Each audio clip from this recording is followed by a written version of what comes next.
안녕하십니까, 책돌입니다. 오늘 소개해드릴 책은 병 안 걸리고 사는 법입니다. 저자는 신야 히로미, 출판사는 이하소입니다. 저자 소개를 간단하게 하겠습니다. 세계 최고의 위장 전문의 신야 히로미. 그는 암 재발률 0%, 단 한 명의 환자에게도 사망 진단서를 발급하지 않은 세계 최고의 위장 전문의로 미국 위장내시경 학회 특별상, 2004년 동학회 최고상을 수상했다. 그럼 바로 본문을 보도록 하겠습니다. 30만 명 이상의 위장을 검사해서 얻은 막대한 임상 결과에서 저는 한 가지 사실을 발견했습니다. 건강한 사람의 위장은 아름답고 건강하지 않은 사람의 위장은 아름답지 않다는 것입니다. 이러한 위장 속의 상태를 저는 인상에 빗대어 위상, 장상이라고 부르고 있습니다. 위상과 장상이 좋은 사람은 심신이 모두 건강하지만 반대로 위상과 장상이 나쁜 사람은 심신 어딘가에 문제가 있습니다. 즉, 건강한 사람의 위상과 장상은 좋지만 건강하지 않은 사람의 위상과 장상은 나쁘다는 것입니다. 이것은 반대로 말하면 좋은 위상과 장상을 유지하는 것이 건강을 유지하는 비결이라고 할 수가 있습니다. 위상, 장상에 가장 큰 영향을 미치는 것은 식생활과 생활 습관입니다. 이러한 관점에서 환자들에게 식생활과 생활 습관에 관한 앙케이트 조사를 실시한 적이 있습니다. 그 결과 위상과 장상이 좋은 사람과 나쁜 사람의 식사와 생활 습관에는 확연한 차이가 있다는 사실을 밝혀냈습니다. 이 책에서 소개하는 내용은 바로 이러한 많은 환자들의 협력으로 얻게 된 건강하게 오래 사는 방법입니다. 그러면 어떻게 하면 건강하게 오래 살 수가 있을까요? 그것은 한마디로 말하면 미라클 엔자임을 소모하지 않는 생활을 하는 것입니다. 미라클 엔자임이라는 말이 생소하기 때문에 의문을 가지는 분들이 많을 것입니다.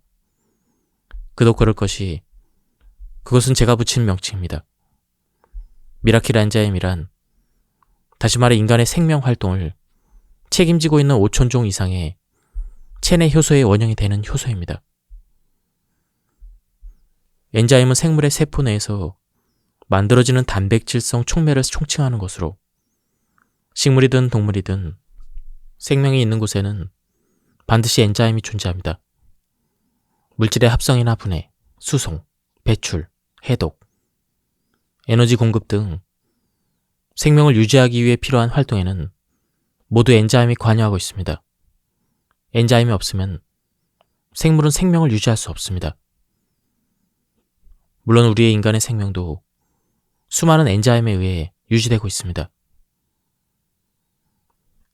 미국에서 효소 연구의 1인자로 알려진 에드워드 하엘 박사는 생물이 일생 동안 만들 수 있는 엔자임의 총량은 정해져 있다는 흥미로운 가설을 내놓았습니다. 이 일정량의 바디 엔자임을 하얼 박사는 잠재 효소라고 부르고 있습니다. 그리고 이 잠재 효소를 모두 사용했을 때 그 생명체의 수명도 다한다는 것입니다. 미라클 엔자임을 보충하는 식사를 하고 미라클 엔자임을 낭비하지 않는 생활 습관을 가지는 것이 위상과 장상을 좋게 한다는 것은 수많은 임상 결과 밝혀진 것입니다. 이러한 사실은 30만 명의 위장을 진찰해온 의사로서 단언할 수가 있습니다. 위약을 먹을수록 위는 나빠진다. 우리 몸에는 아주 강한 산으로 보호되어야 정상적으로 기능을 하는 부분이 두 군데가 있다. 하나는 위이고 또 하나는 여성의 질이다. 두 곳 모두 pH 1.5에서 3의 강산을 띠고 있는데 이 정도로 강한 산이 분비되는 이유는 첫째, 세균을 죽이기 위해서이다. 위에도 여러 가지 음식물과 함께 세균이 들어온다. 식사 때마다 위로 들어오는 세균의 수는 3천억에서 4천억 개 정도라고 한다. 그러나 이렇게 막대한 수의 세균은 위액의 강산에 의해 대부분 죽게 된다. 즉, 위와 여성의 질은 외부에서 침입해 들어오는 세균을 죽이기 위해 강산이 분비되는 것이다. 그런데 이렇게 몸을 지키기 위해 피로 불가결한 위산을 약으로 억제하면 어떻게 될까? 아무 제약 없이 위를 통과한 세균 중에 독성이 강한 것이 있다면 설사나 여러 가지 질병을 일으키게 될 것이다. 위약이 우리 몸에 해치는 해는 이것뿐이 아니다. 위산의 분비가 억제되면 소화 효소를 활성화시키는 펩신이나 염산이 부족해져서 소화불량을 일으킨다. 또한 위산이 충분하지 않으면 철이나 칼슘, 마그네슘 등의 미네랄도 제대로 흡수되지 못한다. 위궤양이나 위암 수술을 받은 사람은 빈혈 증세가 생기는데 이것은 위 절제로 더 이상 위산이 분비되지 않기 때문이다. 뿐만 아니라 위산을 억제하면 장 속의 세균 균형이 무너져 면역력이 떨어진다. 우리 몸의 장 속에는 약 300종, 100조개나 되는 장내 세균이 살고 있는데 여기에는 비피더스 균과 같이 좋은 균과 웰치균과 같은 나쁜 균도 포함되어 있다. 그러나 장내 세균 중에서 대다수를 차지하고 있는 것은 중간균이라서 좋은 균도 나쁜 균도 아닌 균이 있는 것이다. 이들 중간균은 장내에서 좋은 균이 늘어나면 좋은 균이 되고 나쁜 균이 늘어나면 나쁜 균이 되는 성질을 가지고 있다. 따라서 좋은 균과 나쁜 균의 균형이 바로 장내 환경을 결정한다. 위산의 분비가 불충분하면 소화 효소가 활성화되지 못하고 음식물은 제대로 소화가 안 된 상태로 장내에 남아있게 된다. 사람의 장내 온도는 37도 정도로 한여름 더위와 맞먹는데 이러한 환경에서 음식물 찌꺼기가 남아있으면 부패나 이상 발효가 일어나는 것은 당연한 일이다. 이로 인해 장내에서는 나쁜 균이 이상 번식을 해서 면역력이 저하되는 것이다. 게다가 위에서 막지 못한 세균이 장까지 들어오게 되므로 상태가 나빠지는 것은 당연한 것이다. 이처럼 위약을 먹을수록 우리 몸에는 나쁜 영향을 끼친다. 그러면 어떻게 해야 할까? 답은 간단하다. 위약을 먹지 않아도 되는 상태, 즉 가스말이나 팽만감 등이 일어나지 않도록 하면 되는 것이다. 그렇게 하려면 가스말이나 팽만감이 일어나는 이유를 알고 이러한 증상이 생기지 않도록 신경을 써야 한다. 가스마리는 식도의 유산이 역류하기 때문에 나타나는 증상이다. 원래 식도는 알칼리성 상태이므로 산에는 약하다. 이 때문에 우리는 평소 위산이 역류하면 무의식적으로 알칼리성 침을 삼킴으로써 역류한 위산을 씻어버린다. 그러나 과식이나 소화불량 등으로 침으로 다 씻어버릴 수 없을 정도의 산이 역류하면 식도에 미란이라는 긁혀서 짓무른 듯한 상처가 생긴다. 여기에 다시 위산이 닿으면 상처에 알코올을 바르는 격이 되므로 통증과 불쾌감을 동반하는 가스마리 증상이 나타나는 것이다. 위약을 복용하면 가스마리가 싹 가시는 느낌이 드는 것은 위산의 역류를 억제하기 때문이다. 따라서 가스마리가 일어나는 것을 막기 위해서는 윗속의 물질이 역류하지 않도록 해야 하고, 그렇게 하려면 먼저 폭음과 폭식과 담배, 술, 커피 등을 삼가해야 한다. 그리고 더 중요한 것은 저녁 식사는 잠자기 4시간에서 5시간 전에 끝내고 잘 때는 위를 빈 상태로 두는 것이다. 직접 몸에 물어봐야 알 수가 있다. 최근에는 장기별 전문 의학 시스템 탓도 있겠지만 질병이 생긴 부부만으로 병을 해결하는 경향이 있다. 예를 들어 가스마리를 호소하는 환자에게는 위산과다 때문이라며 위산 억제제를 처방한다. 위산이 필요 이상으로 분비되고 있으니 약으로 억제하려는 것이다. 물론 위산의 분비를 억제하면 가스마리 증상은 사라진다. 그러나 앞에서도 언급했듯 이러한 치료 방식은 한쪽을 낫게 하기 위해서 몸의 다른 부분에 많은 부담을 주거나 손상을 입히는 행위다. 나는 애당초 위산 가다라는 생각 자체가 틀렸다고 생각한다. 위산이 과하게 분비된다는 말은 옳지 않다. 위산은 건강을 유지하는데 필요하기 때문에 분비되는 것이다. 이러한 우리 몸의 구조를 무시하고 무조건 약을 먹는 것은 건강을 해치는 결과를 가져올 수가 있다. 우리 몸은 매우 섬세한 구조와 균형을 갖추고 있다. 이 섬세한 구조와 균형은 단세포 생물에서 시작한 작은 생명체가 막대한 세월을 거쳐 조금씩 이루어진 것이다. 그리고 이 구조는 우리 몸을 형성하고 있는 약 60조 개의 세포 하나하나에 작용하고 있다. 따라서 진정한 의미에서 건강을 생각한다면 사람의 몸을 세포 레벨에서 파악해 무엇이 건강 유지에 중요한 것인지를 알 필요가 있다. 우리 몸의 세포는 항상 조금씩 교체되고 있는데 짧은 것은 수일, 긴 것은 수년 안에 전부 교체된다고 한다. 이때 새로운 세포의 재료가 되는 것이 바로 우리가 매일 섭취하고 있는 음식과 물이다. 따라서 식사와 물의 질이 우리의 건강을 좌우한다고 할 수가 있다. 사람 체내에 작용하고 있는 엔자임은 5천여 종 이상이라고 한다. 그런데 이것이 전부 체내에서 만들어지는 것은 아니다. 엔자임은 체내에서 만들어지는 것과 외부로부터 음식물로 섭취하는 형태를 취하는 것, 두 종류가 있다. 그리고 체내에서 만들어지는 효소 중에서 장내 세포가 만들어지는 것이 약 3,000종이라고 한다. 위상과 장상이 좋은 사람들의 공통점은 엔자임을 다량 함유한 식품을 많이 섭취하고 있다는 것이다.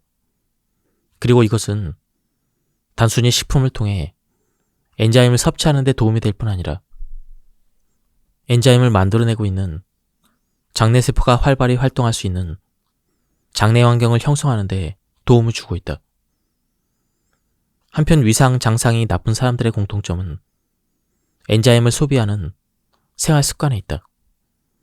습관적인 음주나 흡연, 과식이나 대식, 식품 첨가물을 함유한 식사, 스트레스가 많은 생활 환경, 의약품 의존 등은 모두 엔자임을 대량으로 소비하는 행위다.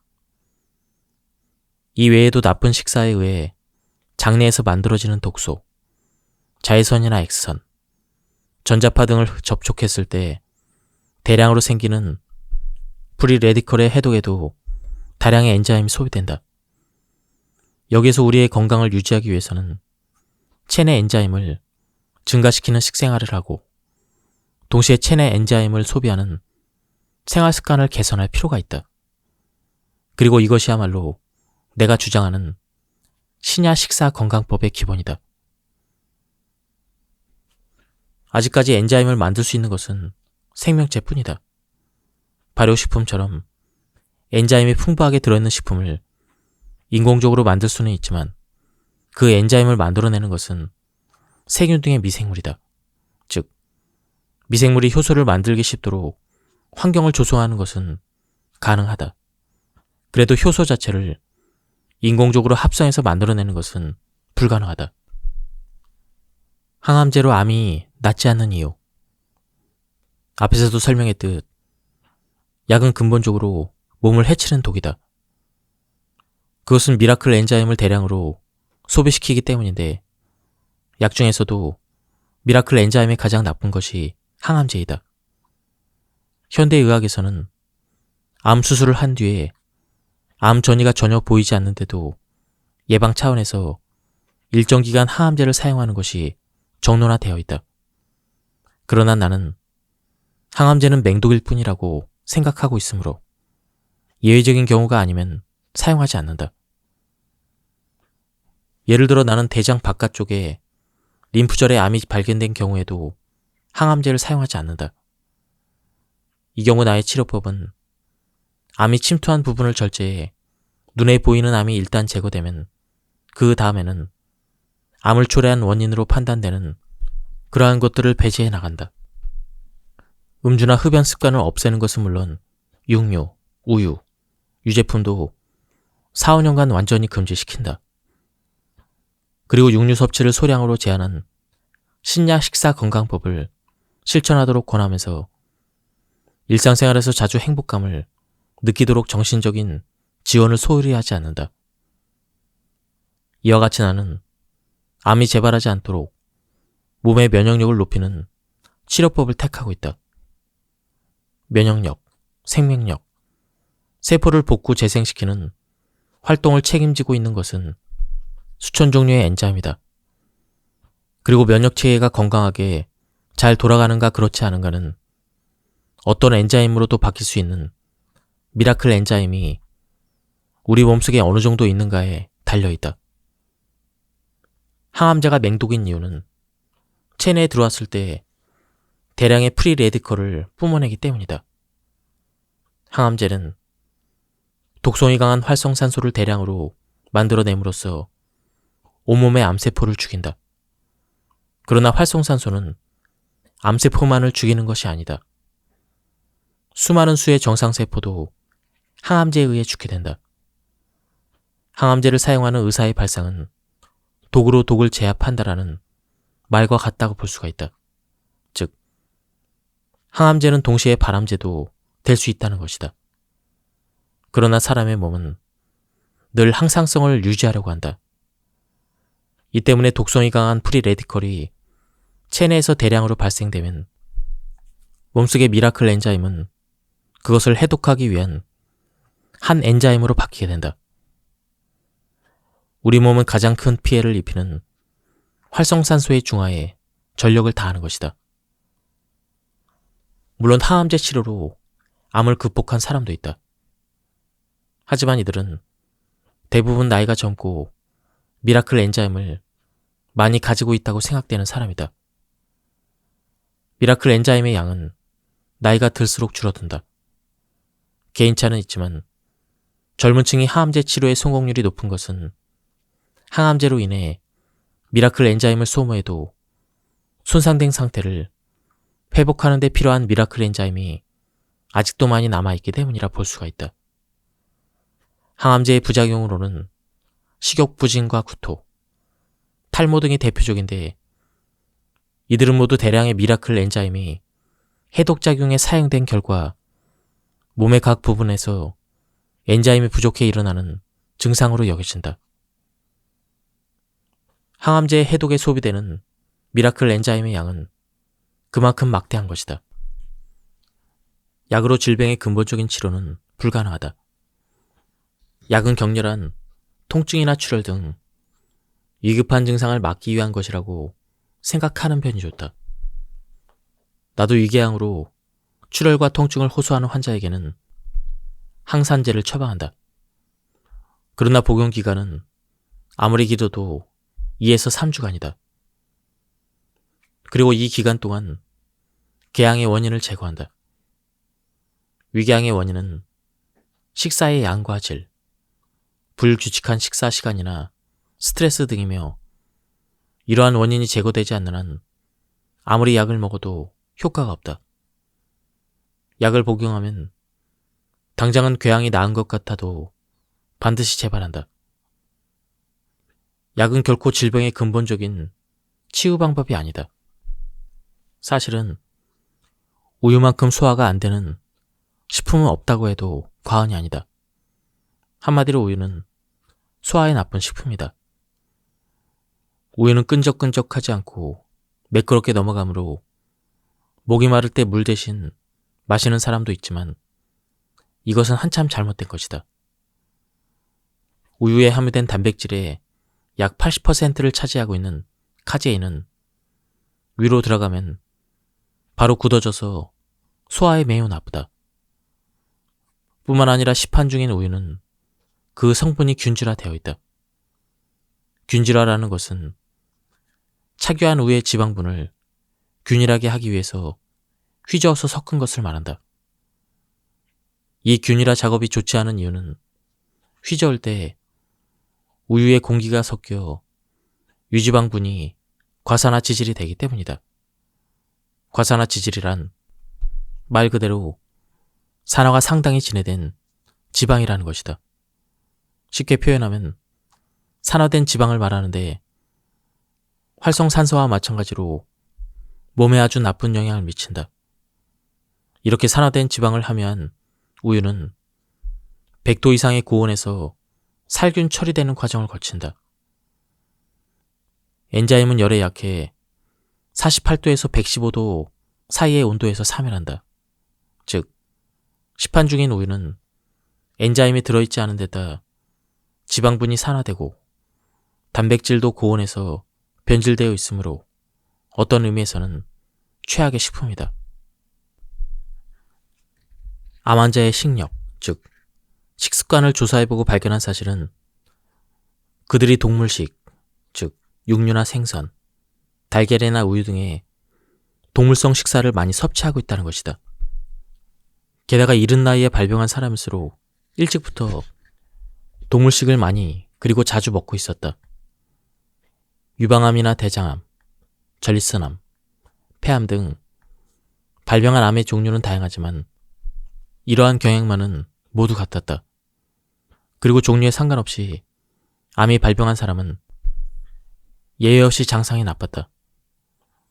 따라서 나는 몸 어딘가 암이 생긴 사람은 대장 폴림이나 대장암에 걸릴 가능성도 높아지므로 반드시 대장 내시경 검사를 받도록 하고 있다. 대장 검사의 제창자인 나에게도 많은 암 환자가 찾아오는데 결과는 예상대로였다. 그 중에서도 여성은 유방암, 남성은 전립선암이 발병한 사람의 대장에 이상이 발견될 확률이 매우 높다는 임상 결과가 나와 있다. 이 결과를 받아들여 지금 미국에서는 유방암이나 전립선암 환자의 경우 대장 검사를 받게 한다는 인식이 널리 퍼져 있다.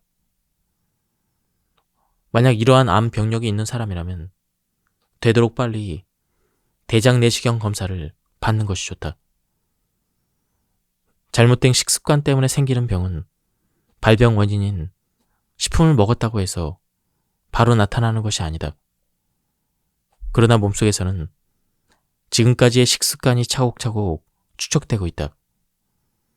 현재 별 증상이 없다고 해서 안심하지 말고 잘못된 식습관을 하루라도 빨리 바로 잡으려는 노력이 필요하다. 몸에 나쁜 트랜스 지방산을 가장 많이 함유하고 있는 것이 바로 마가린이다. 대부분의 사람들은 동물성 지방인 버터보다 식물성 기름인 마가린이 콜레스테롤도 없고 몸에 좋다고 믿기 쉬운데 전혀 그렇지 않다. 실제로는 마가린만큼 몸에 나쁜 기름이 없다. 그래서 나는 환자에게 아예 집에 마가린이 있으면 즉시 버리세요 라고 말한다. 원래 식물성 기름은 상온에서는 액체 상태이다. 이것은 식물성 기름에 불포화 지방산이 많이 함유되어 있기 때문이다. 같은 지방이라도 동물성 지방이 상온에서 고체 상태인 것은 포화 지방산을 많이 함유하고 있기 때문이다. 그런데 마가린은 식물성 기름인데도 고체 상태이다. 마가린이 상온에서도 고형인 이유는 수소를 첨가해서 인공적으로 불포화 지방산을 포화 지방산으로 변화시켰기 때문이다. 마가린의 원재료인 식물성 기름은 원래 용제 추출법으로 추출된 트랜스 지방산을 함유한 기름이다. 여기에 수소를 첨가시켜서 일부러 불포화 지방산을 포화 지방산으로 변화시켰으니 이것보다 나쁜 기름은 없다고 해도 과언이 아니다. 마가린과 맞먹을 정도로 트랜스 지방산을 다량 함유한 기름이 바로 쇼트닝이다.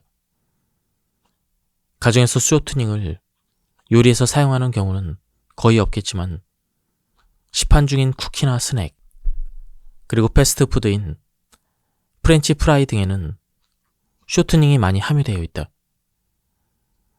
스낵 과자나 패스트푸드가 몸에 나쁘다고 말하는 데는 이와 같이 트랜스 지방산에 문제도 있다. 만약 당신이 기름에 튀기거나 볶은 음식을 일주일에 2번에서 3번 먹고 있는데 종종 상복부의 통증을 느낀다면 췌장 염일 가능성이 있다. 그러므로 서둘러 췌장 검사를 받도록 하자. 특히 동물성 지방을 삼가하고 있지만 식물성 기름은 괜찮다고 생각해 튀김이나 볶음 요리를 즐겨 먹는 사람은 주의해야 한다. 식물성 기름이라도 인공적으로 추출한 기름을 자주 섭취하는 것은 우리 몸에 좋지 않다. 튀김이나 볶음을 좋아해 도저히 포기할 수 없다면 적어도 먹는 횟수만큼은 줄이도록 해야 한다. 가능하면 튀김은 한 달에 한 번 정도로 그치는 것이 좋다. 나는 튀김을 거의 먹지 않지만 가끔씩 먹을 때는 튀김옷을 벗겨 되도록 기름을 섭취하지 않도록 하고 있다. 그러면 무슨 맛으로 먹느냐는 사람은 양은 줄이고 꼭꼭 씹어 먹도록 한다. 꼭꼭 씹어서 침을 섞게 되면 트랜스 지방산이 어느 정도 중화되기 때문이다. 그렇다고 트랜스 지방산이 완전히 중화되는 것은 아니다. 어쨌든 튀김은 몸속에 엔자임을 소모시키는 음식임을 잊지 말도록 하자. 또한 기름으로 조리한 것은 산화가 빨리 일어난다. 조리 후에 시간이 지난 기름 요리는 과산화 지질 덩어리나 마찬가지다. 그렇지 않아도 우리 몸에 나쁜 기름, 더욱이 조리한 뒤에 시간이 지난 기름 요리는 절대 먹지 않도록 한다. 생선에는 흰살 생선과 붉은살 생선이 있다. 일반적으로 붉은살 생선보다 흰살 생선이 몸에 좋다고 하는 것은 붉은살 생선이 산화가 빨리 일어나기 때문이다. 붉은살 생선은 철분을 많이 함유하고 있어서 산화가 되기도 더 쉽다. 참치나 가다랑어 등 붉은살 생선으로 불리는 것은 이름 그대로 근육 조직이 붉은색을 띠고 있는데 이것은 근육이 미오글로빈이라는 특수한 단백질을 많이 함유하고 있기 때문이다. 우리 몸의 단백질을 구성하는 아미노산은 약 20종류로 이 중에서 인간은 체내에서 합성할 수 없는 것이 8가지이다. 필수 아미노산은 한 종류라도 빠지면 중대한 영양장애를 일으킬 수 있을 정도로 매우 중요하기 때문에 매일 반드시 섭취해야 한다. 이 필수 아미노산을 전부 함유하고 있는 것이 양질의 단백질이라 불리는 동물성 단백질이다. 현대 영양학이 동물성 단백질을 매일 섭취하도록 권장하는 것은 이 때문이다. 그러나 식물성 단백질에도 전부는 아니지만 많은 필수 아미노산이 함유되어 있다. 곡물과 잡곡류, 콩류, 채소, 버섯류, 과일, 해조류에도 아미노산이 풍부하게 들어있다. 김의 37%가 단백질로 이루어져 있다고 하면 많은 사람들이 놀라지만 같은 해조류인 다시마가 아미노산의 보고라는 것은 널리 알려진 사실이다. 식물성 단백질 중에서도 대두는 옛날부터 밭에서 나는 고기로 불릴 정도로 아미노산이 많이 함유되어 있다. 대두의 필수 아미노산 함유량은 트레오닌만 기준치에 조금 못 미칠 정도로 동물성 단백질과 비교해도 거의 손색이 없다. 또한 앞에서도 언급한 바와 같이 동물성 단백질의 과잉 섭취는 건강에 심각한 문제를 가져온다. 물론 식물성 단백질도 지나치게 많이 섭취하면 좋지 않지만 동물성 단백질이 없고 식이섬유가 풍부한 것을 고려하면 식물성 단백질을 중심으로 부족한 부분만 동물성 단백질, 그것도 생선으로 섭취하는 것이 건강을 위해서는 가장 좋은 방법이라 할 수가 있다. 나는 항상 한 입 먹을 때마다 35회에서 40회 정도 씹는데 보통의 음식이라면 이 정도에 완전히 걸쭉해져서 저절로 목으로 넘어간다. 딱딱하거나 소화가 잘 안 되는 음식일 때는 70에서 75회 이 정도 씹는다. 우리 몸은 씹으면 씹을수록 침의 분비가 활발해져서 위액이나 담즙 등도 잘 섞여 소화가 원활해지도록 되어 있기 때문이다. 사람의 장벽이 흡수할 수 있는 물질의 크기는 15미크론, 즉 1천분의 15mm로 이것보다 큰 덩어리는 흡수되지 않고 배설된다. 이 때문에 잘 씹지 않으면 10을 먹어도 3 정도밖에 흡수되지 않는다. 이 같은 이야기를 하면 젊은 여성들은 흡수되지 않으면 살도 안 찌니까 좋지 않아요? 라고 말하는데 문제는 그렇게 간단하지 않다. 소화 흡수되지 않은 물질은 과잉 섭취된 경우와 마찬가지로 장내 부패나 이상 발효를 일으키기 때문이다.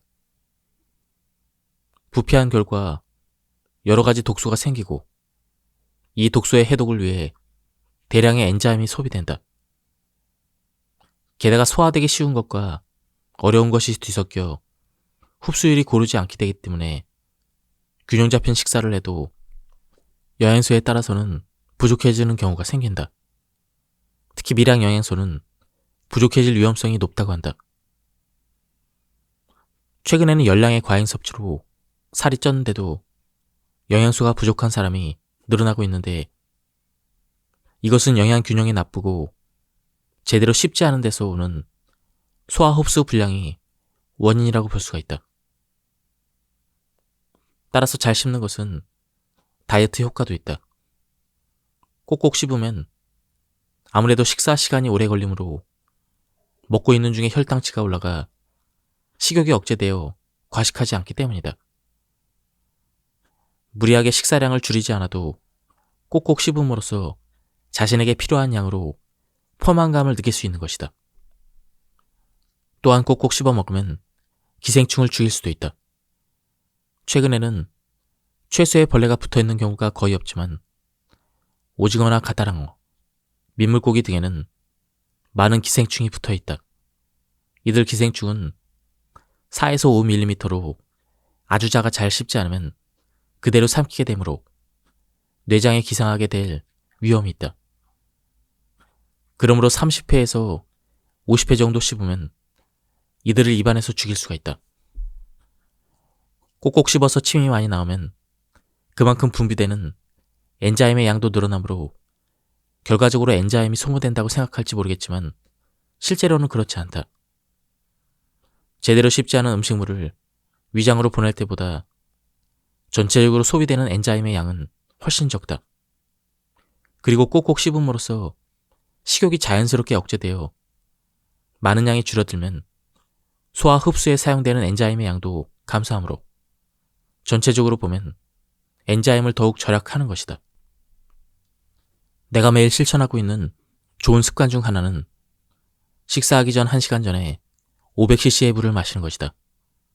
흔히 건강을 위해서 좋은 물을 충분히 마셔야 한다고 하는데 식사에 제대로 먹는 법이 있듯 물에도 제대로 마시는 법이 있다. 입으로 들어온 물은 위장에서 흡수되어 혈관을 통해 온몸의 세포로 운반되는데 이때 혈액의 흐름을 좋게 하고 신진대사가 부드럽게 이루어지도록 돕는다. 성인의 경우 적어도 하루에 1500에서 2000cc, 고령자는 적어도 1000cc는 마시는 것이 좋다. 그러나 입으로 들어오는 것은 물만이 아니다. 그렇다면 이만큼의 물은 언제 마시는 것이 좋을까? 식사 직전에 물을 너무 많이 마시면 위가 물로 가득 차 식사를 제대로 할 수 없고 식사 중이나 식후에는 소화 엔자임이 희석되어 소화 흡수를 방해할 수 있다. 식사 중에 물을 마실 때는 1잔 정도가 좋다. 또 피가 탁해지는 것을 막기 위해 자기 전이나 밤중에 자다가 일어났을 때 목이 마르지 않아도 물을 마시는 것이 좋다고 권하는 의사가 있는데 나는 이 의견에 반대한다. 자기 전에 수분 섭취는 앞에서 언급한 역류 현상을 방지하기 위해서도 삼가해야 한다.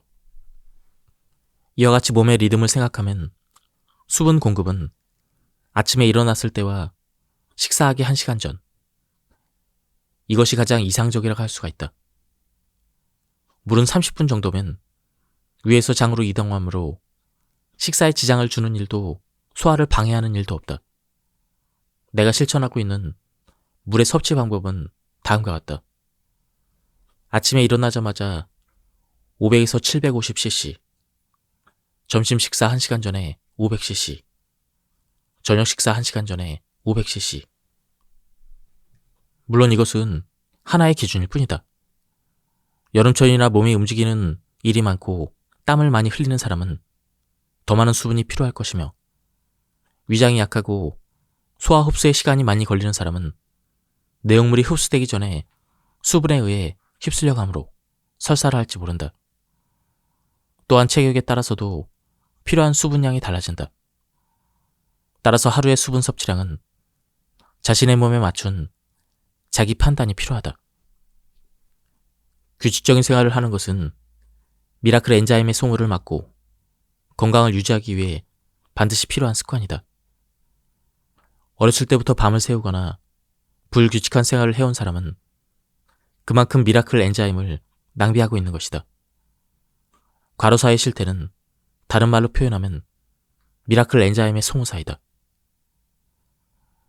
이렇게 말하면서 저자는 자신의 일상생활을 소개하고 있습니다. 닥터 신야의 미라클 엔자임을 소모하지 않는 생활. 아침 6시 눈을 뜨자마자 가벼운 팔다리 운동으로 하루를 시작한다. 팔다리를 가볍게 흔든 다음 침대에서 일어나 창문을 열고 신선한 아침 공기를 깊이 들이마신다. 이렇게 함으로써 폐속에 가득 차 있던 공기를 신선한 것으로 바꾸는 것이다. 그리고 다시 침대로 돌아가 위를 향해 누운 다음 손발을 각각 좌우 교대로 들어올리고 두 손과 두 발을 차례로 들어올리는 가벼운 운동을 한다.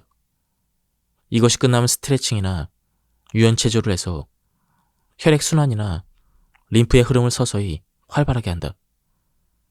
혈액이 충분히 순환됐다고 생각되면 침대에서 일어나 가라데의 찌르기 동작을 좌우 100번씩, 그리고 라디오 체조를 5분간 실시한다. 운동이 끝나면 20도 정도의 좋은 물 500cc를 천천히 마신다. 물을 마시고 약 20분 뒤에 물이 장으로 이동할 쯤에 엔자임이 풍부히 함유된 신선한 과일을 먹는다. 아침 식사는 과일을 먹고 난 뒤 30에서 40분 후에 한다.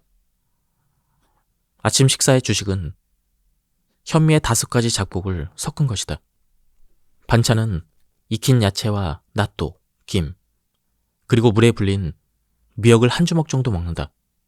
점심 11시가 지나면 우선 물을 500cc 정도 마신다.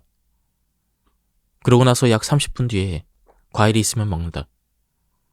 외출했을 때나 과일이 준비되지 않을 때는 먹지 않는 경우도 있다. 과일은 식후 디저트로 먹는 사람이 많지만 식사하기 전 30분에 먹는 것이 가장 좋다. 엔자임이 풍부하게 들어있는 신선한 과일은 소화가 잘 되고 식전에 먹으면 위장의 활동을 도울 뿐 아니라 어느 정도 혈당치를 높여주므로 과식을 방지할 수가 있다. 식사할 때도 되도록 샐러드처럼 가열되지 않은 것부터 먹으면 소화가 잘 된다. 육류나 생선 같은 동물성 단백질이 메인으로 나오는 코스 요리에 샐러드가 먼저 나오는 것은 이러한 의미가 있다. 생야채를 많이 먹지 못하므로 익혀서 먹는 경우가 많은데 뜨거운 물에 너무 푹 익히면 엔자임이 손실되므로 2분가량 살짝 데쳐서 먹거나 쪄서 먹고 있다. 점심 식사는 주로 집에서 준비해온 도시락으로 먹는다.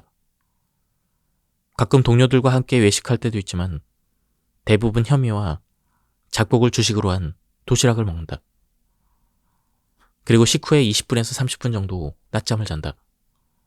잠깐의 휴식으로 오전 중에 피로가 풀리므로 상쾌하게 오후의 진료를 시작할 수가 있다. 저녁 점심 식사 후에는 되도록 간식을 먹지 않고 4시 30분 정도가 되면 다시 500cc의 물을 마신다. 30분 후에 과일을 먹고 다시 30에서 40분 후에 저녁 식사를 한다. 나는 매일 과일을 먹는데 과일은 먹고 싶은 만큼 먹어도 좋다는 것이 나의 생각이다. 단 식전에 먹는 것을 잊지 말자. 저녁 식사는 신선한 재료를 조리한 뒤에 즉시 그리고 꼭꼭 씹어먹는다. 우리 집에는 꼭꼭 씹어먹기 위해 식사 중에는 대화를 거의 하지 않는다.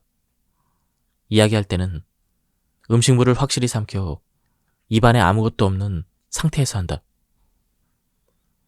이것은 에티켓이기도 하지만 음식물을 잘못 삼켜 기관으로 넘어가는 것을 막고 공기를 음식물과 함께 마시지 않도록 하기 위한 의미도 있다. 식후에 뭔가를 마시는 것도 좋은데 나는 커피나 녹차 대신 화학 조미료를 사용하지 않고 기온 허브차나 메밀차 또는 보리차 등을 마신다. 메밀차나 보리차는 메밀이나 보리를 볶아서 만든 것이므로 산화를 방지하기 위해서는 철저하게 밀봉해서 보관해야 한다. 6시에서 6시 30분쯤 저녁 식사를 끝내고 5시간 후에 취침할 때까지 음식은 물론 물도 입에 대지 않는다. 예, 지금까지 이 책에 대한 리뷰를 모두 마쳤습니다. 이 책은 간결하면서도 굉장히 이해하기 쉽고 굉장히 재미있게 읽었습니다. 한번 책을 구해서 읽어보실 것을 추천드립니다.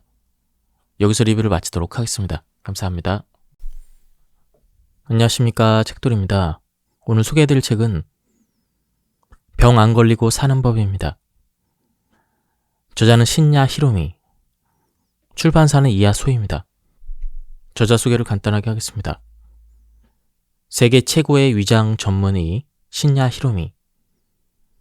그는 암 재발률 0%, 단 한 명의 환자에게도 사망 진단서를 발급하지 않은 세계 최고의 위장 전문의로 미국 위장내시경 학회 특별상, 2004년 동학회 최고상을 수상했다. 그럼 바로 본문을 보도록 하겠습니다. 30만 명 이상의 위장을 검사해서 얻은 막대한 임상 결과에서 저는 한 가지 사실을 발견했습니다. 건강한 사람의 위장은 아름답고 건강하지 않은 사람의 위장은 아름답지 않다는 것입니다. 이러한 위장 속의 상태를 저는 인상에 빗대어 위상, 장상이라고 부르고 있습니다. 위상과 장상이 좋은 사람은 심신이 모두 건강하지만 반대로 위상과 장상이 나쁜 사람은 심신 어딘가에 문제가 있습니다. 즉 건강한 사람의 위상과 장상은 좋지만 건강하지 않은 사람의 위상과 장상은 나쁘다는 것입니다. 이것은 반대로 말하면 좋은 위상과 장상을 유지하는 것이 건강을 유지하는 비결이라고 할 수가 있습니다. 위상, 장상에 가장 큰 영향을 미치는 것은 식생활과 생활 습관입니다. 이러한 관점에서 환자들에게 식생활과 생활 습관에 관한 앙케이트 조사를 실시한 적이 있습니다. 그 결과 위상과 장상이 좋은 사람과 나쁜 사람의 식사와 생활 습관에는 확연한 차이가 있다는 사실을 밝혀냈습니다. 이 책에서 소개하는 내용은 바로 이러한 많은 환자들의 협력으로 얻게 된 건강하게 오래 사는 방법입니다. 그러면 어떻게 하면 건강하게 오래 살 수가 있을까요? 그것은 한마디로 말하면 미라클 엔자임을 소모하지 않는 생활을 하는 것입니다. 미라클 엔자임이라는 말이 생소하기 때문에 의문을 가지는 분들이 많을 것입니다. 그도 그럴 것이 그것은 제가 붙인 명칭입니다. 미라클 엔자임이란 다시 말해 인간의 생명 활동을 책임지고 있는 5,000종 이상의 체내 효소의 원형이 되는 효소입니다. 엔자임은 생물의 세포 내에서 만들어지는 단백질성 촉매를 총칭하는 것으로 식물이든 동물이든 생명이 있는 곳에는 반드시 엔자임이 존재합니다. 물질의 합성이나 분해, 수송, 배출, 해독, 에너지 공급 등 생명을 유지하기 위해 필요한 활동에는 모두 엔자임이 관여하고 있습니다. 엔자임이 없으면 생물은 생명을 유지할 수 없습니다. 물론 우리의 인간의 생명도 수많은 엔자임에 의해 유지되고 있습니다. 미국에서 효소 연구의 1인자로 알려진 에드워드 하엘 박사는 생물이 일생 동안 만들 수 있는 엔자임의 총량은 정해져 있다는 흥미로운 가설을 내놓았습니다. 이 일정량의 바디 엔자임을 하월 박사는 잠재 효소라고 부르고 있습니다. 그리고 이 잠재 효소를 모두 사용했을 때 그 생명체의 수명도 다한다는 것입니다. 미라클 엔자임을 보충하는 식사를 하고 미라클 엔자임을 낭비하지 않는 생활 습관을 가지는 것이 위상과 장상을 좋게 한다는 것은 수많은 임상 결과 밝혀진 것입니다. 이러한 사실은 30만 명의 위장을 진찰해온 의사로서 단언할 수가 있습니다. 위약을 먹을수록 위는 나빠진다. 우리 몸에는 아주 강한 산으로 보호되어야 정상적으로 기능을 하는 부분이 두 군데가 있다. 하나는 위이고 또 하나는 여성의 질이다. 두 곳 모두 pH 1.5에서 3의 강산을 띠고 있는데 이 정도로 강한 산이 분비되는 이유는 첫째, 세균을 죽이기 위해서이다. 위에도 여러 가지 음식물과 함께 세균이 들어온다. 식사 때마다 위로 들어오는 세균의 수는 3천억에서 4천억 개 정도라고 한다. 그러나 이렇게 막대한 수의 세균은 위에게 강산에 의해 대부분 죽게 된다. 즉, 위와 여성의 질은 외부에서 침입해 들어오는 세균을 죽이기 위해 강산이 분비되는 것이다. 그런데 이렇게 몸을 지키기 위해 피로 불가결한 위산을 약으로 억제하면 어떻게 될까? 아무 제약 없이 위를 통과한 세균 중에 독성이 강한 것이 있다면 설사나 여러 가지 질병을 일으키게 될 것이다. 위약이 우리 몸에 해치는 해는 이것뿐이 아니다. 위산의 분비가 억제되면 소화 효소를 활성화시키는 펩신이나 염산이 부족해져서 소화불량을 일으킨다. 또한 위산이 충분하지 않으면 철이나 칼슘, 마그네슘 등의 미네랄도 제대로 흡수되지 못한다. 위궤양이나 위암 수술을 받은 사람은 빈혈 증세가 생기는데 이것은 위 절제로 더 이상 위산이 분비되지 않기 때문이다. 뿐만 아니라 위산을 억제하면 장 속의 세균 균형이 무너져 면역력이 떨어진다. 우리 몸의 장 속에는 약 300종, 100조 개나 되는 장내 세균이 살고 있는데 여기에는 비피더스균과 같이 좋은 균과 웰치균과 같은 나쁜 균도 포함되어 있다. 그러나 장내 세균 중에서 대다수를 차지하고 있는 것은 중간균이라서 좋은 균도 나쁜 균도 아닌 균이 있는 것이다. 이들 중간균은 장내에서 좋은 균이 늘어나면 좋은 균이 되고 나쁜 균이 늘어나면 나쁜 균이 되는 성질을 가지고 있다. 따라서 좋은 균과 나쁜 균의 균형이 바로 장내 환경을 결정한다. 위산의 분비가 불충분하면 소화 효소가 활성화되지 못하고 음식물은 제대로 소화가 안 된 상태로 장내에 남아있게 된다. 사람의 장내 온도는 37도 정도로 한여름 더위와 맞먹는데 이러한 환경에서 음식물 찌꺼기가 남아있으면 부패나 이상 발효가 일어나는 것은 당연한 일이다. 이로 인해 장내에서는 나쁜 균이 이상 번식을 해서 면역력이 저하되는 것이다. 게다가 위에서 막지 못한 세균이 장까지 들어오게 되므로 상태가 나빠지는 것은 당연한 것이다. 이처럼 위약을 먹을수록 우리 몸에는 나쁜 영향을 끼친다. 그러면 어떻게 해야 할까? 답은 간단하다. 위약을 먹지 않아도 되는 상태, 즉 가스말이나 팽만감 등이 일어나지 않도록 하면 되는 것이다. 그렇게 하려면 가스말이나 팽만감이 일어나는 이유를 알고 이러한 증상이 생기지 않도록 신경을 써야 한다. 가스마리는 식도의 유산이 역류하기 때문에 나타나는 증상이다. 원래 식도는 알칼리성 상태이므로 산에는 약하다. 이 때문에 우리는 평소 위산이 역류하면 무의식적으로 알칼리성 침을 삼킴으로써 역류한 위산을 씻어버린다. 그러나 과식이나 소화불량 등으로 침으로 다 씻어버릴 수 없을 정도의 산이 역류하면 식도에 미란이라는 긁혀서 짓무른 듯한 상처가 생긴다. 여기에 다시 위산이 닿으면 상처에 알코올을 바르는 격이 되므로 통증과 불쾌감을 동반하는 가슴앓이 증상이 나타나는 것이다. 위약을 복용하면 가슴앓이가 싹 가시는 느낌이 드는 것은 위산의 역류를 억제하기 때문이다. 따라서 가슴앓이가 일어나는 것을 막기 위해서는 윗속의 물질이 역류하지 않도록 해야 하고, 그렇게 하려면 먼저 폭음과 폭식과 담배, 술, 커피 등을 삼가해야 한다. 그리고 더 중요한 것은 저녁 식사는 잠자기 4시간에서 5시간 전에 끝내고 잘 때는 위를 빈 상태로 두는 것이다. 직접 몸에 물어봐야 알 수가 있다. 최근에는 장기별 전문 의학 시스템 탓도 있겠지만 질병이 생긴 부분만으로 병을 해결하는 경향이 있다. 예를 들어 가슴앓이를 호소하는 환자에게는 위산과다 때문이라며 위산 억제제를 처방한다. 위산이 필요 이상으로 분비되고 있으니 약으로 억제하려는 것이다. 물론 위산의 분비를 억제하면 가슴앓이 증상은 사라진다. 그러나 앞에서도 언급했듯 이러한 치료 방식은 한쪽을 낫게 하기 위해서 몸의 다른 부분에 많은 부담을 주거나 손상을 입히는 행위다. 나는 애당초 위산 가다라는 생각 자체가 틀렸다고 생각한다. 위산이 과하게 분비된다는 말은 옳지 않다.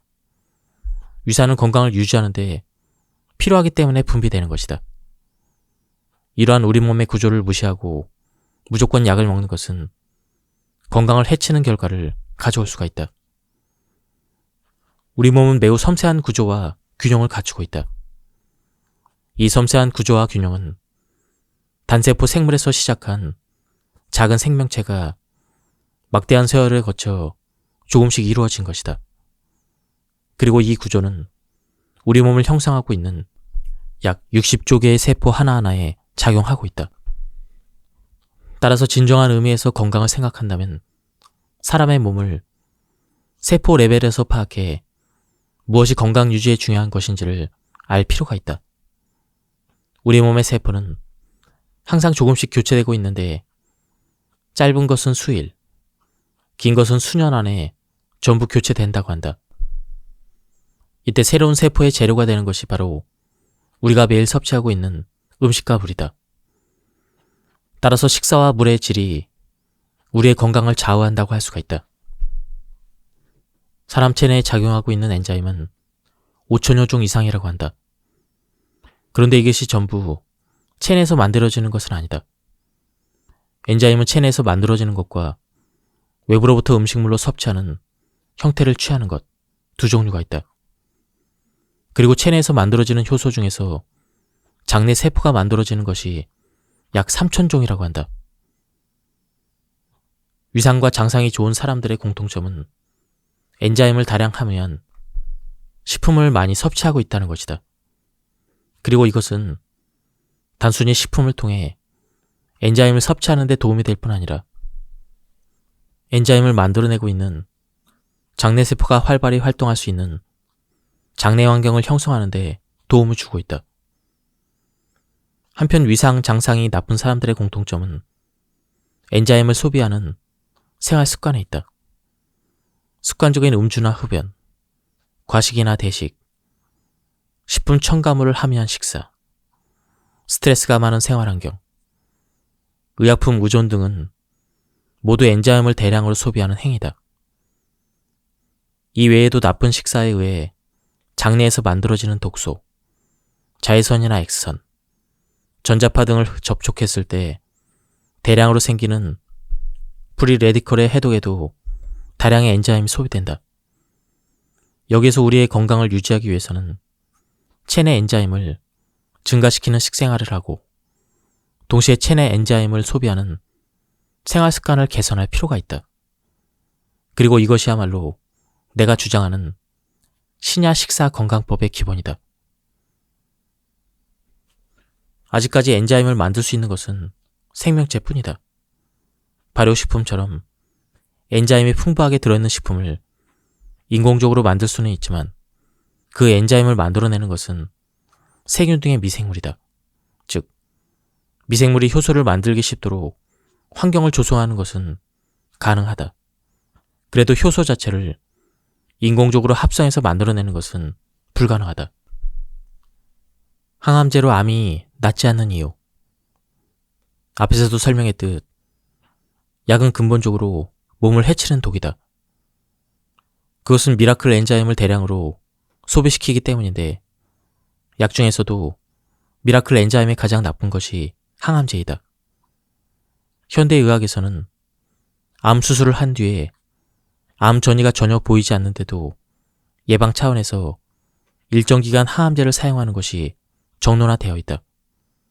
그러나 나는 항암제는 맹독일 뿐이라고 생각하고 있으므로 예외적인 경우가 아니면 사용하지 않는다. 예를 들어 나는 대장 바깥쪽에 림프절에 암이 발견된 경우에도 항암제를 사용하지 않는다.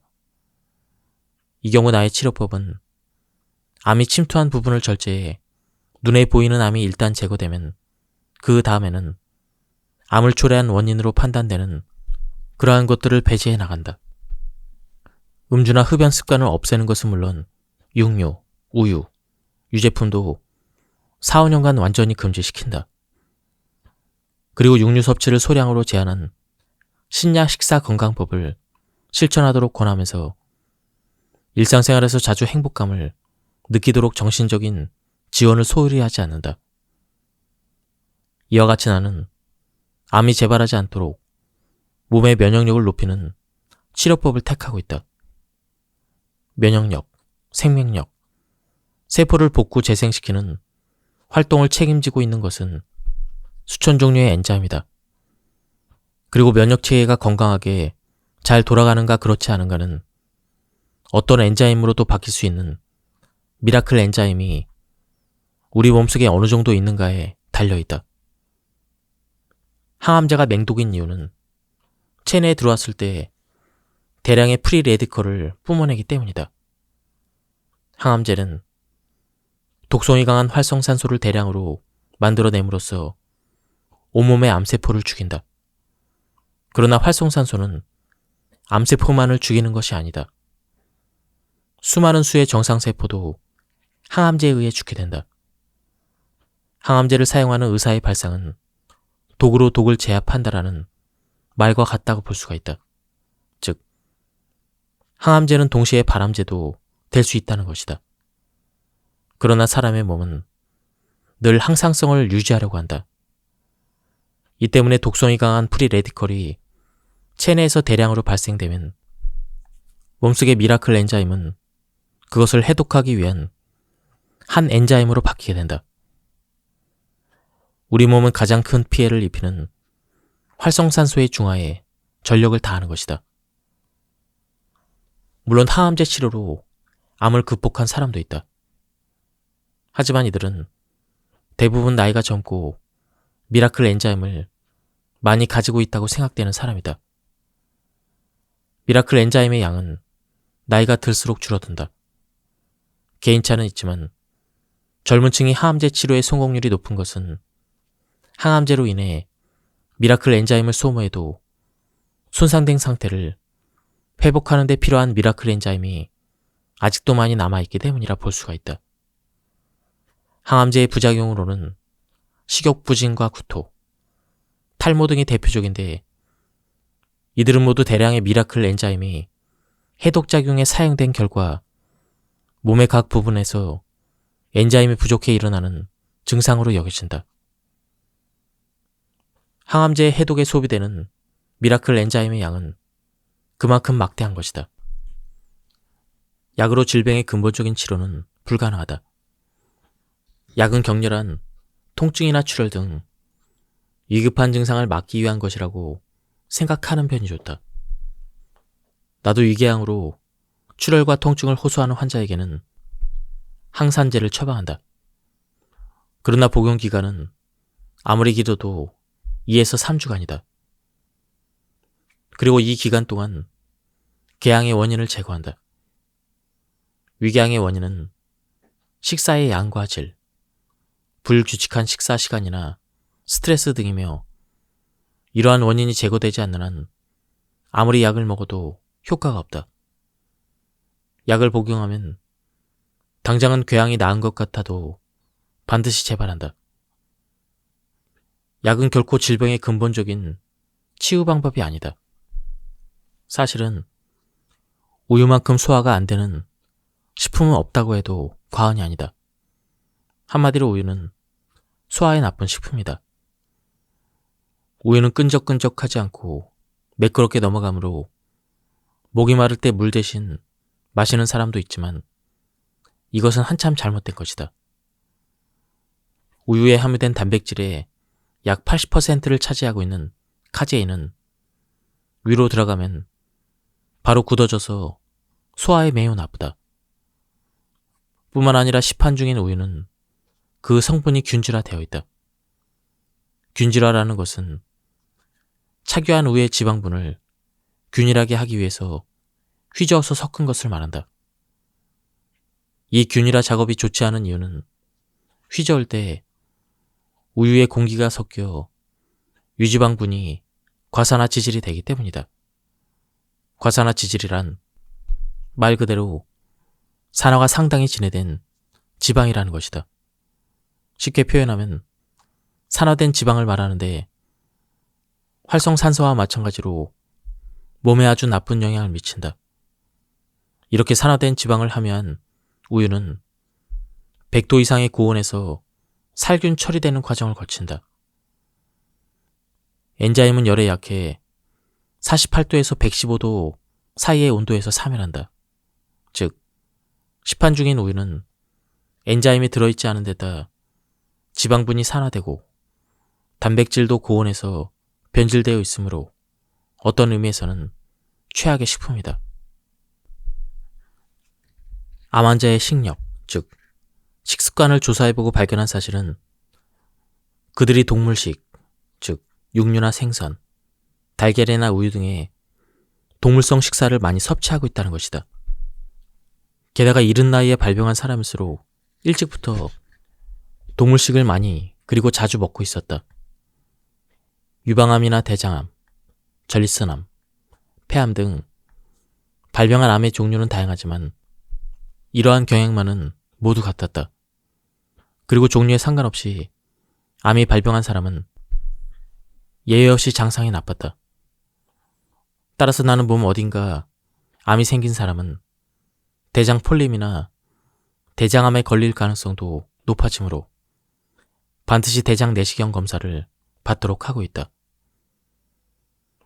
대장 검사의 제창자인 나에게도 많은 암 환자가 찾아오는데 결과는 예상대로였다. 그 중에서도 여성은 유방암, 남성은 전립선암이 발병한 사람의 대장에 이상이 발견될 확률이 매우 높다는 임상 결과가 나와 있다. 이 결과를 받아들여 지금 미국에서는 유방암이나 전립선암 환자의 경우 대장 검사를 받게 한다는 인식이 널리 퍼져 있다. 만약 이러한 암 병력이 있는 사람이라면 되도록 빨리 대장 내시경 검사를 받는 것이 좋다. 잘못된 식습관 때문에 생기는 병은 발병 원인인 식품을 먹었다고 해서 바로 나타나는 것이 아니다.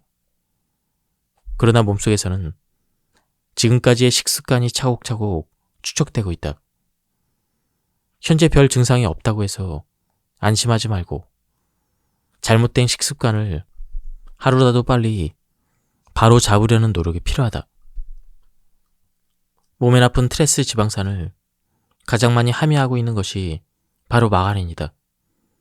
대부분의 사람들은 동물성 지방인 버터보다 식물성 기름인 마가린이 콜레스테롤도 없고 몸에 좋다고 믿기 쉬운데 전혀 그렇지 않다. 실제로는 마가린만큼 몸에 나쁜 기름이 없다. 그래서 나는 환자에게 아예 집에 마가린이 있으면 즉시 버리세요 라고 말한다. 원래 식물성 기름은 상온에서는 액체 상태이다. 이것은 식물성 기름에 불포화 지방산이 많이 함유되어 있기 때문이다. 같은 지방이라도 동물성 지방이 상온에서 고체 상태인 것은 포화 지방산을 많이 함유하고 있기 때문이다. 그런데 마가린은 식물성 기름인데도 고체 상태이다. 마가린이 상온에서도 고형인 이유는 수소를 첨가해서 인공적으로 불포화 지방산을 포화 지방산으로 변화시켰기 때문이다. 마가린의 원재료인 식물성 기름은 원래 용제 추출법으로 추출된 트랜스 지방산을 함유한 기름이다. 여기에 수소를 첨가시켜서 일부러 불포화 지방산을 포화 지방산으로 변화시켰으니 이것보다 나쁜 기름은 없다고 해도 과언이 아니다. 마가린과 맞먹을 정도로 트랜스 지방산을 다량 함유한 기름이 바로 쇼트닝이다. 가정에서 쇼트닝을 요리에서 사용하는 경우는 거의 없겠지만 시판 중인 쿠키나 스낵, 그리고 패스트푸드인 프렌치 프라이 등에는 쇼트닝이 많이 함유되어 있다. 스낵 과자나 패스트푸드가 몸에 나쁘다고 말하는 데는 이와 같이 트랜스 지방산에 문제도 있다. 만약 당신이 기름에 튀기거나 볶은 음식을 일주일에 2번에서 3번 먹고 있는데 종종 상복부의 통증을 느낀다면 췌장염일 가능성이 있다. 그러므로 서둘러 췌장 검사를 받도록 하자. 특히 동물성 지방을 삼가하고 있지만 식물성 기름은 괜찮다고 생각해 튀김이나 볶음 요리를 즐겨 먹는 사람은 주의해야 한다. 식물성 기름이라도 인공적으로 추출한 기름을 자주 섭취하는 것은 우리 몸에 좋지 않다. 튀김이나 볶음을 좋아해 도저히 포기할 수 없다면 적어도 먹는 횟수만큼은 줄이도록 해야 한다. 가능하면 튀김은 한 달에 1번 정도로 그치는 것이 좋다. 나는 튀김을 거의 먹지 않지만 가끔씩 먹을 때는 튀김옷을 벗겨 되도록 기름을 섭취하지 않도록 하고 있다. 그러면 무슨 맛으로 먹느냐는 사람은 양은 줄이고 꼭꼭 씹어 먹도록 한다. 꼭꼭 씹어서 침을 섞게 되면 트랜스 지방산이 어느 정도 중화되기 때문이다. 그렇다고 트랜스 지방산이 완전히 중화되는 것은 아니다. 어쨌든 튀김은 몸속의 엔자임을 소모시키는 음식임을 잊지 말도록 하자. 또한 기름으로 조리한 것은 산화가 빨리 일어난다. 조리 후에 시간이 지난 기름 요리는 과산화 지질 덩어리나 마찬가지다. 그렇지 않아도 우리 몸에 나쁜 기름, 더욱이 조리한 뒤에 시간이 지난 기름 요리는 절대 먹지 않도록 한다. 생선에는 흰살 생선과 붉은살 생선이 있다.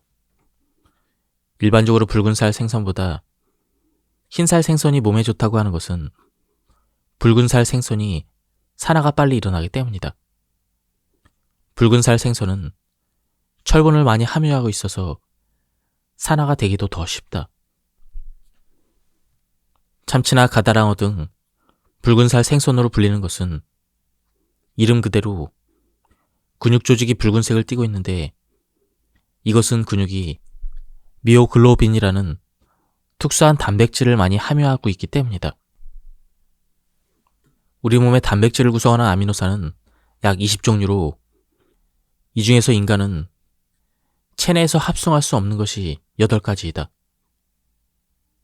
필수 아미노산은 한 종류라도 빠지면 중대한 영양장애를 일으킬 수 있을 정도로 매우 중요하기 때문에 매일 반드시 섭취해야 한다. 이 필수 아미노산을 전부 함유하고 있는 것이 양질의 단백질이라 불리는 동물성 단백질이다. 현대 영양학이 동물성 단백질을 매일 섭취하도록 권장하는 것은 이 때문이다.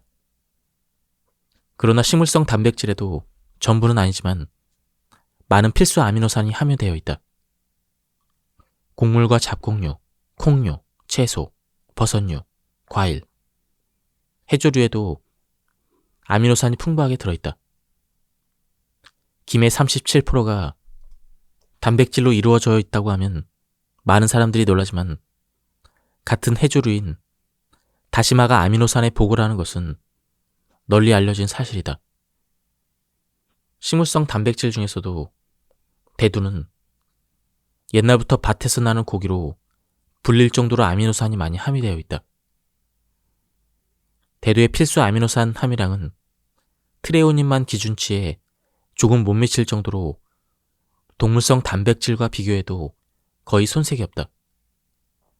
또한 앞에서도 언급한 바와 같이 동물성 단백질의 과잉 섭취는 건강에 심각한 문제를 가져온다.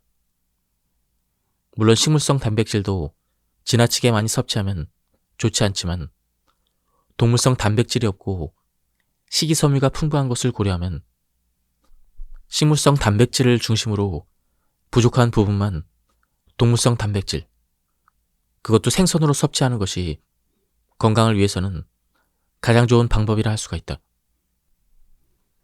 나는 항상 한 입 먹을 때마다 35회에서 40회 정도 씹는데 보통의 음식이라면 이 정도에 완전히 걸쭉해져서 저절로 목으로 넘어간다. 딱딱하거나 소화가 잘 안 되는 음식일 때는 70에서 75회 이 정도 씹는다. 우리 몸은 씹으면 씹을수록 침의 분비가 활발해져서 위액이나 담즙 등도 잘 섞여 소화가 원활해지도록 되어 있기 때문이다. 사람의 장벽이 흡수할 수 있는 물질의 크기는 15미크론, 즉 1천분의 15mm로 이것보다 큰 덩어리는 흡수되지 않고 배설된다. 이 때문에 잘 씹지 않으면 10을 먹어도 3 정도밖에 흡수되지 않는다. 이 같은 이야기를 하면 젊은 여성들은 흡수되지 않으면 살도 안 찌니까 좋지 않아요? 라고 말하는데 문제는 그렇게 간단하지 않다. 소화 흡수되지 않은 물질은 과잉 섭취된 경우와 마찬가지로 장내 부패나 이상 발효를 일으키기 때문이다. 부패한 결과 여러 가지 독소가 생기고 이 독소의 해독을 위해 대량의 엔자임이 소비된다. 게다가 소화되기 쉬운 것과 어려운 것이 뒤섞여 흡수율이 고르지 않게 되기 때문에 균형 잡힌 식사를 해도 영양소에 따라서는 부족해지는 경우가 생긴다. 특히 미량 영양소는 부족해질 위험성이 높다고 한다. 최근에는 열량의 과잉 섭취로 살이 쪘는데도 영양소가 부족한 사람이 늘어나고 있는데 이것은 영양 균형이 나쁘고 제대로 씹지 않은 데서 오는 소화 흡수 불량이 원인이라고 볼 수가 있다. 따라서 잘 씹는 것은 다이어트 효과도 있다. 꼭꼭 씹으면 아무래도 식사 시간이 오래 걸리므로 먹고 있는 중에 혈당치가 올라가 식욕이 억제되어 과식하지 않기 때문이다. 무리하게 식사량을 줄이지 않아도 꼭꼭 씹음으로써 자신에게 필요한 양으로 포만감을 느낄 수 있는 것이다. 또한 꼭꼭 씹어 먹으면 기생충을 죽일 수도 있다. 최근에는 채소에 벌레가 붙어있는 경우가 거의 없지만 오징어나 가다랑어, 민물고기 등에는 많은 기생충이 붙어있다. 이들 기생충은 4에서 5mm로 아주 작아 잘 씹지 않으면 그대로 삼키게 되므로 뇌장에 기상하게 될 위험이 있다. 그러므로 30회에서 50회 정도 씹으면 이들을 입안에서 죽일 수가 있다. 꼭꼭 씹어서 침이 많이 나오면 그만큼 분비되는 엔자임의 양도 늘어나므로 결과적으로 엔자임이 소모된다고 생각할지 모르겠지만 실제로는 그렇지 않다. 제대로 씹지 않은 음식물을 위장으로 보낼 때보다 전체적으로 소비되는 엔자임의 양은 훨씬 적다. 그리고 꼭꼭 씹음으로써 식욕이 자연스럽게 억제되어 많은 양이 줄어들면 소화 흡수에 사용되는 엔자임의 양도 감소하므로 전체적으로 보면 엔자임을 더욱 절약하는 것이다. 내가 매일 실천하고 있는 좋은 습관 중 하나는 식사하기 전 1시간 전에 500cc의 물을 마시는 것이다. 흔히 건강을 위해서 좋은 물을 충분히 마셔야 한다고 하는데 식사에 제대로 먹는 법이 있듯 물에도 제대로 마시는 법이 있다. 입으로 들어온 물은 위장에서 흡수되어 혈관을 통해 온몸의 세포로 운반되는데 이때 혈액의 흐름을 좋게 하고 신진대사가 부드럽게 이루어지도록 돕는다. 성인의 경우 적어도 하루에 1500에서 2000cc, 고령자는 적어도 1000cc는 마시는 것이 좋다. 그러나 입으로 들어오는 것은 물만이 아니다. 그렇다면 이만큼의 물은 언제 마시는 것이 좋을까? 식사 직전에 물을 너무 많이 마시면 위가 물로 가득 차 식사를 제대로 할 수 없고, 식사 중이나 식후에는 소화 엔자임이 희석되어 소화 흡수를 방해할 수 있다. 식사 중에 물을 마실 때는 한 잔 정도가 좋다. 또 피가 탁해지는 것을 막기 위해 자기 전이나 밤중에 자다가 일어났을 때 목이 마르지 않아도 물을 마시는 것이 좋다고 권하는 의사가 있는데 나는 이 의견에 반대한다. 자기 전에 수분 섭취는 앞에서 언급한 역류 현상을 방지하기 위해서도 삼가해야 한다. 이와 같이 몸의 리듬을 생각하면 수분 공급은 아침에 일어났을 때와 식사하기 1시간 전, 이것이 가장 이상적이라고 할 수가 있다. 물은 30분 정도면 위에서 장으로 이동하므로 식사에 지장을 주는 일도 소화를 방해하는 일도 없다. 내가 실천하고 있는 물의 섭취 방법은 다음과 같다. 아침에 일어나자마자 500에서 750cc, 점심 식사 1시간 전에 500cc, 저녁 식사 1시간 전에 500cc. 물론 이것은 하나의 기준일 뿐이다. 여름철이나 몸이 움직이는 일이 많고 땀을 많이 흘리는 사람은 더 많은 수분이 필요할 것이며, 위장이 약하고 소화 흡수에 시간이 많이 걸리는 사람은 내용물이 흡수되기 전에 수분에 의해 휩쓸려 가므로 설사를 할지 모른다. 또한 체격에 따라서도 필요한 수분량이 달라진다. 따라서 하루의 수분 섭취량은 자신의 몸에 맞춘 자기 판단이 필요하다. 규칙적인 생활을 하는 것은 미라클 엔자임의 소모를 막고 건강을 유지하기 위해 반드시 필요한 습관이다. 어렸을 때부터 밤을 새우거나 불규칙한 생활을 해온 사람은 그만큼 미라클 엔자임을 낭비하고 있는 것이다. 과로사의 실태는 다른 말로 표현하면 미라클 엔자임의 소모사이다. 이렇게 말하면서 저자는 자신의 일상생활을 소개하고 있습니다. 닥터 신야의 미라클 엔자임을 소모하지 않는 생활. 아침 6시 눈을 뜨자마자 가벼운 팔다리 운동으로 하루를 시작한다. 팔다리를 가볍게 흔든 다음 침대에서 일어나 창문을 열고 신선한 아침 공기를 깊이 들이마신다.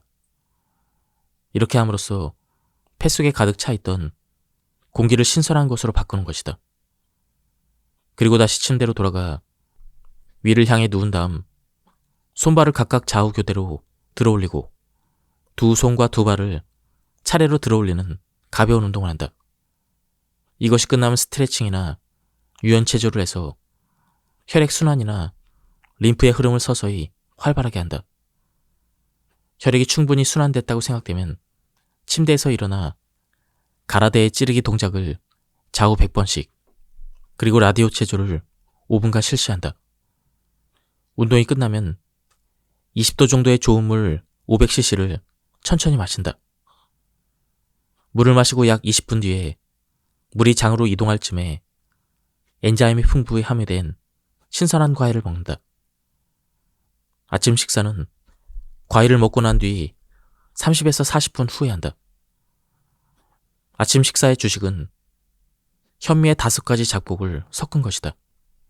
반찬은 익힌 야채와 낫또, 김, 그리고 물에 불린 미역을 한 주먹 정도 먹는다. 점심 11시가 지나면 우선 물을 500cc 정도 마신다. 그러고 나서 약 30분 뒤에 과일이 있으면 먹는다. 외출했을 때나 과일이 준비되지 않을 때는 먹지 않는 경우도 있다. 과일은 식후 디저트로 먹는 사람이 많지만 식사하기 전 30분에 먹는 것이 가장 좋다. 엔자임이 풍부하게 들어있는 신선한 과일은 소화가 잘 되고 식전에 먹으면 위장의 활동을 도울 뿐 아니라 어느 정도 혈당치를 높여주므로 과식을 방지할 수가 있다. 식사할 때도 되도록 샐러드처럼 가열되지 않은 것부터 먹으면 소화가 잘 된다. 육류나 생선 같은 동물성 단백질이 메인으로 나오는 코스 요리에 샐러드가 먼저 나오는 것은 이러한 의미가 있다. 생 야채를 많이 먹지 못하므로 익혀서 먹는 경우가 많은데 뜨거운 물에 너무 푹 익히면 엔자임이 손실되므로 2분가량 살짝 데쳐서 먹거나 쪄서 먹고 있다. 점심 식사는 주로 집에서 준비해온 도시락으로 먹는다. 가끔 동료들과 함께 외식할 때도 있지만 대부분 현미와 작복을 주식으로 한 도시락을 먹는다. 그리고 식후에 20분에서 30분 정도 낮잠을 잔다. 잠깐의 휴식으로 오전 중에 피로가 풀리므로 상쾌하게 오후의 진료를 시작할 수가 있다. 저녁. 점심 식사 후에는 되도록 간식을 먹지 않고 4시 30분 정도가 되면 다시 500cc의 물을 마신다. 30분 후에 과일을 먹고 다시 30에서 40분 후에 저녁 식사를 한다.